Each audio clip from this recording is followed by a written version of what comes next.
She always took the 11:47, not because it was convenient. It wasn't.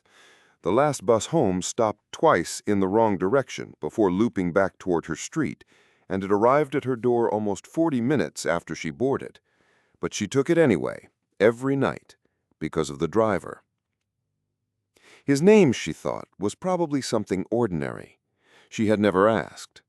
But she knew his face, broad and calm, with a way of checking his mirrors that felt unhurried, almost meditative. She knew the small silver thermos he kept on the dash. She knew that at the Greenvale stop, he always paused a few seconds longer than the schedule required, as though giving the darkness outside the doors a chance to produce someone who needed a ride. It was, she had decided, a kindness, and in a city that offered few of those after midnight, it mattered.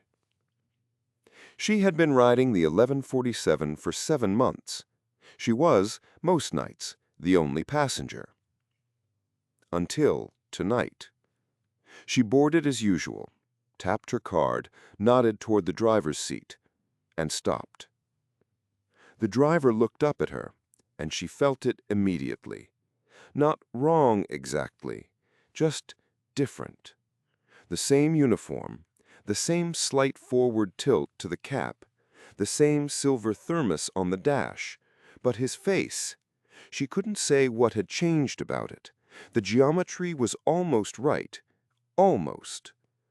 She sat down in her usual seat, third row, left side, and told herself she was tired. The bus pulled away from the curb. They moved through the first few stops, Aldwych Road, the park, the underpass, and she watched his reflection in the darkened window opposite. He drove the same way, smooth, unhurried, mirror check on every corner. But he didn't slow down at Greenvale. The bus rolled straight through without stopping. No pause, no held breath. She looked at the stop as it passed, a cone of orange lamplight and an empty shelter, and she felt something cold move down the back of her neck. She opened her mouth to say something, closed it, watched his reflection instead. His hands were in the right place on the wheel. His posture was correct. But his eyes, when they found the rearview mirror, they didn't move to the road. They held hers, steady, for too long. 2 more stops passed, both ones she recognized, both ones he should have made. He didn't slow for either. She pulled the cord. The bell chimed through the empty bus, bright and clear. He didn't stop. She pulled it again, twice. Chime, chime. The bus accelerated slightly, turning onto a road she didn't recognize, a dual carriageway she had no memory of from any previous route. The street lights here spaced so far apart that the bus moved through stretches of genuine darkness. "Excuse me," she said. Her voice came out steadier than she felt.